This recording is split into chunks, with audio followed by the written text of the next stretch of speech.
미국이 중국 의존도를 탈피하기 위해 본격적인 신호탄을 쏘아 올렸습니다. 이 과정에서 미국은 한국의 역할을 크게 강조했고 자금과 제도를 총동원해 미국 내 자체 생산을 확대할 것이라고 전했습니다. 피커TV에서 자세한 내용 전해드리겠습니다. 조 바이든 미국 행정부가 핵심 전략 부품의 중국 의존도를 낮추기 위해 자국 내 생산을 늘리고 한국 등 동맹과 협력을 강화하는 내용을 골자로 한 청사진을 마련했습니다. 백악관은 반도체와 대용량 배터리, 히토류 등 필수 광물, 제약 등 4개 분야에 대한 안정적 공급망 확보를 위한 검토 결과를 6월 8일에 발표했습니다. 이는 바이든 대통령이 취임 직후인 지난 2월 이들 4개 분야에 대한 100일 검토를 지시한 데 따른 것입니다. 상당한 부문에서 중국 의존도가 높았던 터라 기술 경제 분야의 중국 견제 전략으로 해석됐습니다. 다만 이날 공개된 내용은 도널드 트럼프 전 행정부의 미중 무역 전쟁 때와 달리 미국의 자체 경쟁력 제고와 동맹을 동원한 협공 등 직접 출동이 아닌 기술 경쟁, 외교 경쟁에 초점이 맞춰져 있었습니다. 미중 모두와 경제적으로 긴밀한 한국으로선 기회이자 위기로 작용할 수 있는 상황이기도 합니다. 미국은 이날 4개 분야에 대한 장단기 전략을 망라했습니다. 단기적으로 공급망 왜곡 요인 대처를 통해 취약성을 해소하려는 대책이 적시됐고 태스크포스를 구성해 단기 공급난 대응 과제를 맡도록 했습니다. 1년 내에 경제 안보와 관련된 6개 산업의 전략을 수립하는 내용이 포함됐습니다. 중장기적으로는 조 바이든 대통령이 제시한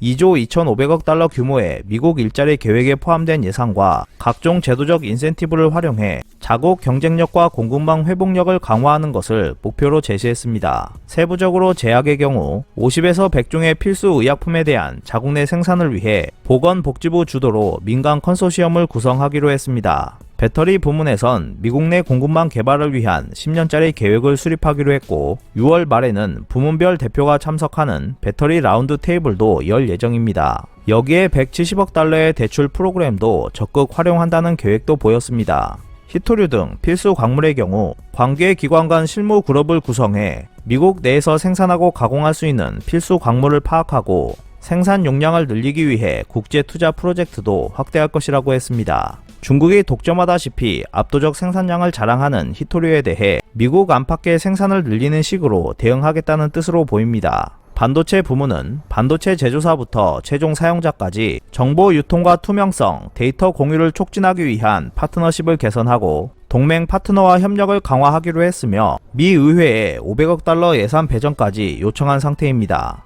특히 백악관은 외국의 불공정 무역 관행에 대응하기 위해 무역 대표부를 주도로 공급망 무역 기동 타격대를 꾸리기로 했습니다. 이는 주로 중국을 겨냥한 것으로 이 기동 타격대는 공급망과 관련해 동맹 파트너 국가와 무역 합의를 검토하는 작업도 진행할 것으로 알려졌습니다. 백악관은 외국의 공정한 경쟁은 환영하지만 불공정한 보조금과 이외 무역 관행이 너무 자주 미국 제조업에 악영향을 끼쳤다고 지적했습니다. 한국 입장에서 관심 분야는 국제적으로 최고 수준의 기술 경쟁력을 갖췄고 미국 내 투자도 상당한 배터리와 반도체일 것입니다. 미국은 양대 기조로 자국의 경쟁력 강화와 함께 외교적 접근법을 강조하며 동맹 파트너 국가와 협력에도 방점을 뒀습니다. 일례로 이 보고서에는 한국을 74번이나 언급하며 미국의 핵심 동맹국의 이름을 자주 등장시켰습니다. 반면 미국의 견제 상대인 중국은 400번 넘게 언급했습니다.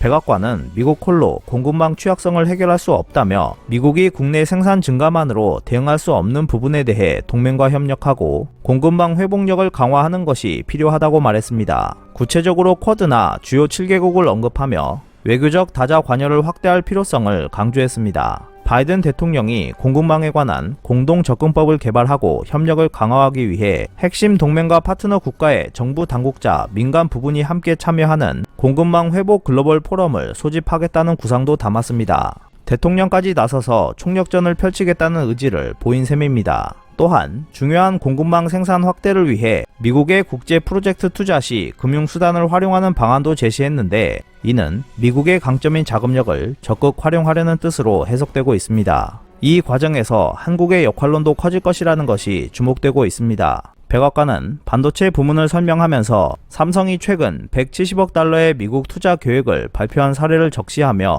반도체 칩 할당 촉진, 생산 증가, 투자 증진을 위해 동맹 파트너와 관여를 강화할 것이라고 말했습니다. 특히 반도체 분야의 상호 보완적 투자를 촉진하기 위해 쿼드와 함께 한국과 양자 관여를 통한 협력 필요성을 강조하며 한국을 콕 집어 언급하기도 했습니다. 이미 LG와 SK가 미국 현지에 진출한 배터리 분야 역시 미국 내 제조 시설의 확립과 설립을 위해 대출 프로그램을 적극 활용한다는 구상을 담았습니다. 한국을 비롯한 해외 기업의 미국 투자를 촉진하겠다는 의지로 보입니다. 이렇게 미국이 반도체 배터리 등 4개 분야에 대한 공급망 강화 전략을 공개한 것과 관련해 한국의 산업계도 일단 긍정적인 반응을 보였습니다.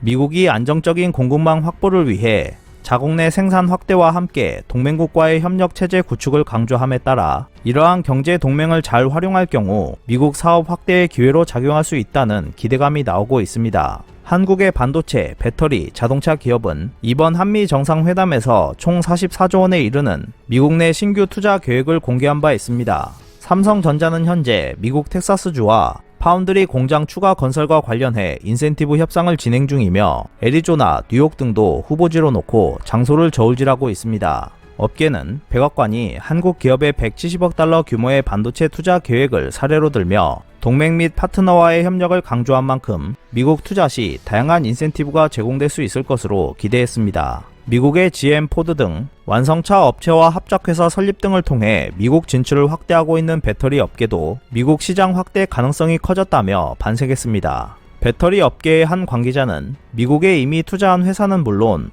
향후 배터리 사업 투자 시 대출이나 인센티브를 받는데 호재로 작용할 것으로 본다고 말했습니다. 그러나 이번 미국 내 공급망 강화가 중국을 정면으로 겨냥한 것이어서 한편으로 우리 기업들의 부담으로 작용하는 게 아니냐는 우려도 있습니다. 트럼프 전 행정부의 화웨이 제재 때처럼 중국 기업의 제품 판매 중단을 강요하거나 히토류 등 핵심 소재에서 중국산 배제를 요구하는 등 무리한 압박을 가할 수도 있다는 것이었습니다. 업계의 한 관계자는 미국의 무역 대표부가 주도하는 공급망 무역 기동 타격대의 역할을 지켜봐야 한다며 한국 기업에 대한 투자 등 여러 면에서 부담스러운 요구가 나올 수 있다고 내다봤습니다. 중국에 대한 투자가 많았던 국내 기업 입장에서 볼 때 미국이 자국 기업만 육성하는 데 집중한다면 우리 기업에게 불리한 요소로 작용할 수도 있을 것입니다. 한편으로 기회이고 한편으로 위기이기도 한 지금 상황을 위기를 기회로 만드는 능력이 탁월한 한국이 이번 미국의 정책에도 현명하게 대응해 나가길 기대합니다. 오늘 준비한 소식은 여기까지입니다. 끝까지 시청해주셔서 감사합니다. 여러분의 좋아요와 구독은 영상 제작에 큰 힘이 됩니다. 앞으로도 피커TV에 많은 관심 부탁드리겠습니다. 오늘도 즐겁고 멋진 하루 보내세요. 다음 영상에서 뵙겠습니다.